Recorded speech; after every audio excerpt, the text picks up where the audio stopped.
I know thy works, and tribulations, and poverty, but thou art rich.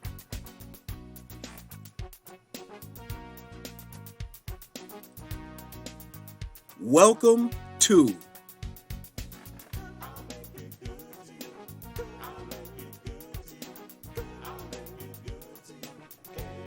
the Black Excellence and Abundance Channel.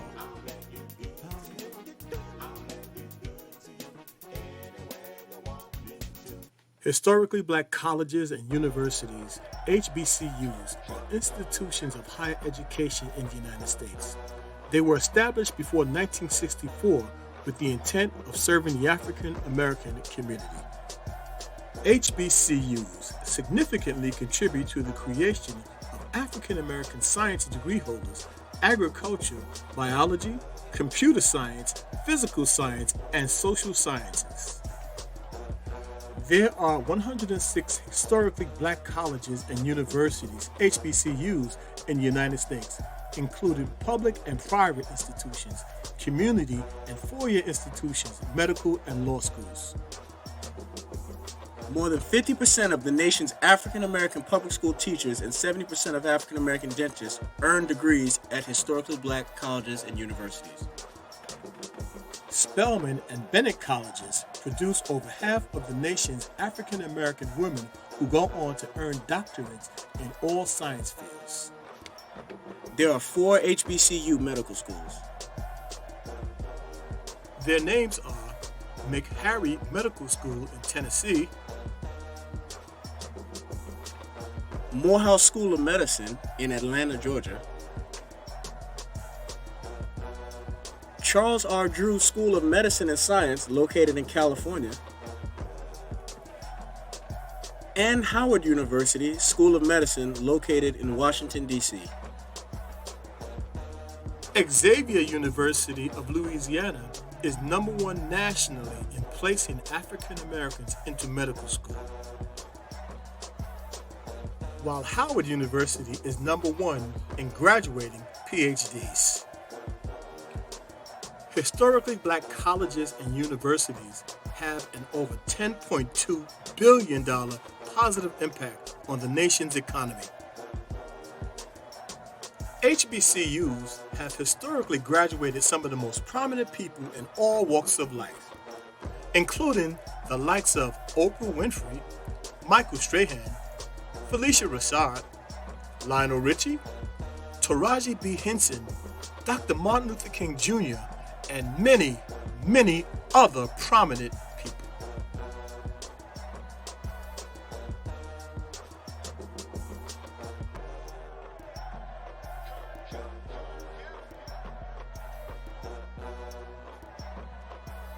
Historically Black colleges and universities has graduated some of the greatest athletes to ever play professional sports, including Wilma Rudolph, who in 1960 won 3 gold medals in the Olympics, Althea Gibson, who was the first African American woman to win Wimbledon, and Andre the Hawk Dawson, who in 1987 was the National League Most Valuable Player.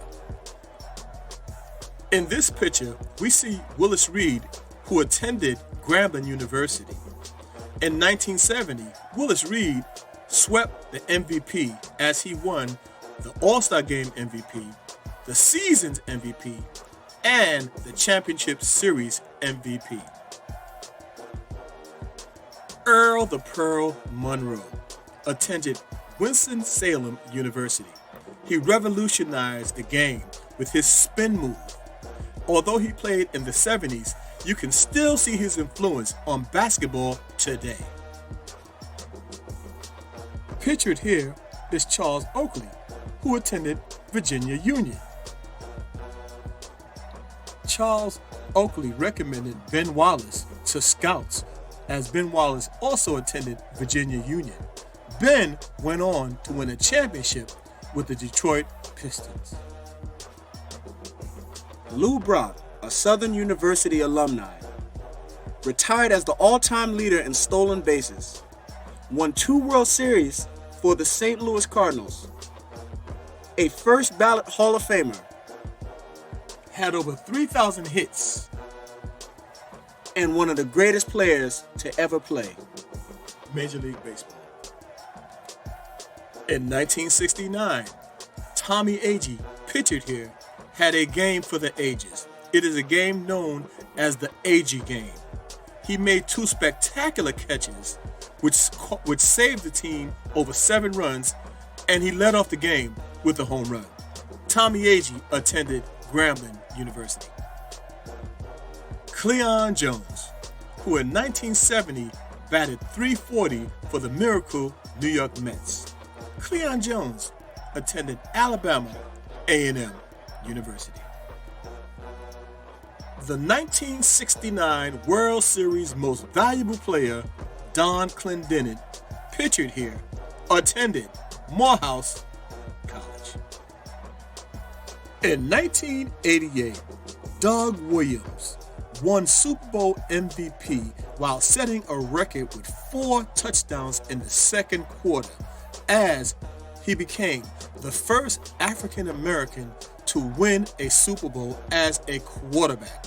He attended Grambling University, and he also succeeded the great Eddie Robinson as the Grambling head coach.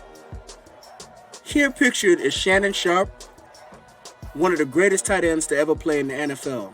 He is an alumni of Savannah State University, and he is most notable for being a teammate of John Elway, who won 2 Super Bowls. One of the greatest running backs to ever play in the NFL, Walter Payton. He is an alumni of Jackson State University, and he actually retired as the all-time leading rusher in NFL history. And lastly, Jerry Rice, the greatest wide receiver to ever play in the NFL. He is an alumni of Mississippi Valley State. There are over 25 players who attended HBCUs who are currently inducted into the Pro Football Hall of Fame. There are hundreds more who are not named, and many, many more players who played in the NBA and Major League Baseball. Part of the homecoming experience is the halftime show, the marching bands. These bands are so innovative and so exciting. The marching band's halftime performance is usually more exciting than the actual football games. Most people, like myself, we go just to see what's going to happen next.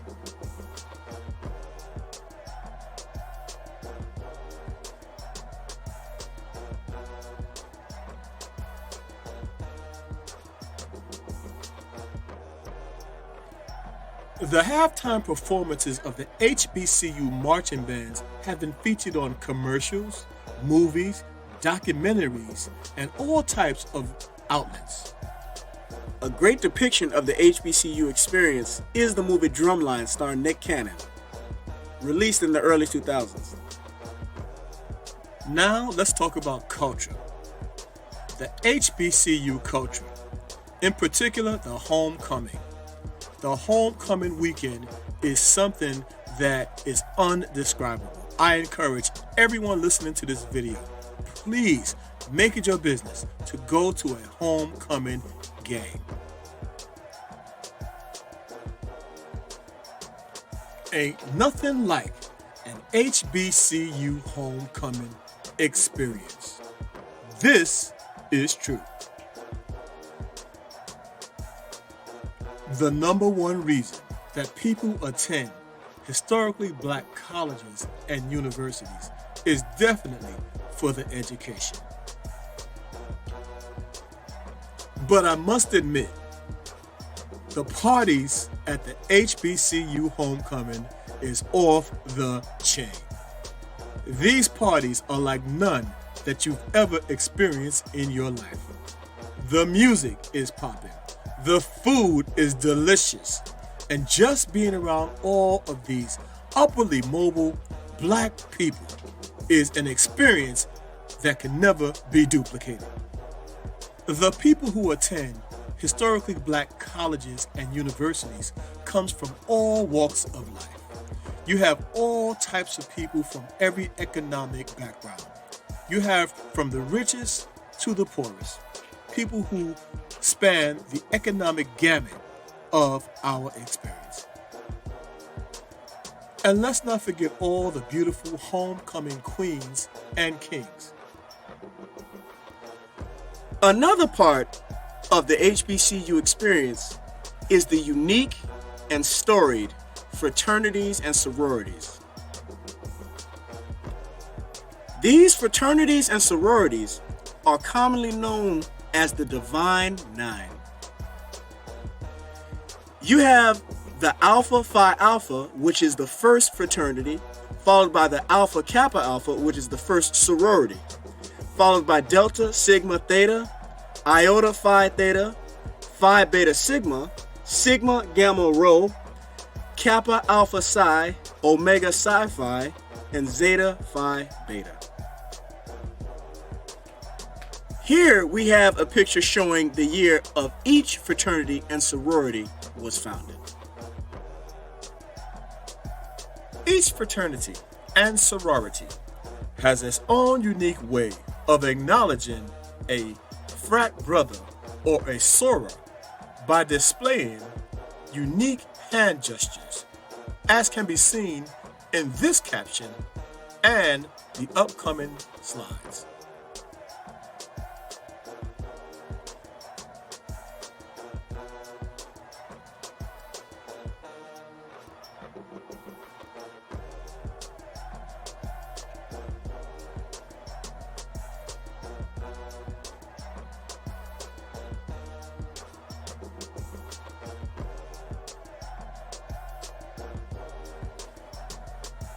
Thanks for watching. And as always, please remember to like, comment, share, and subscribe. And stay excellent, and stay abundant.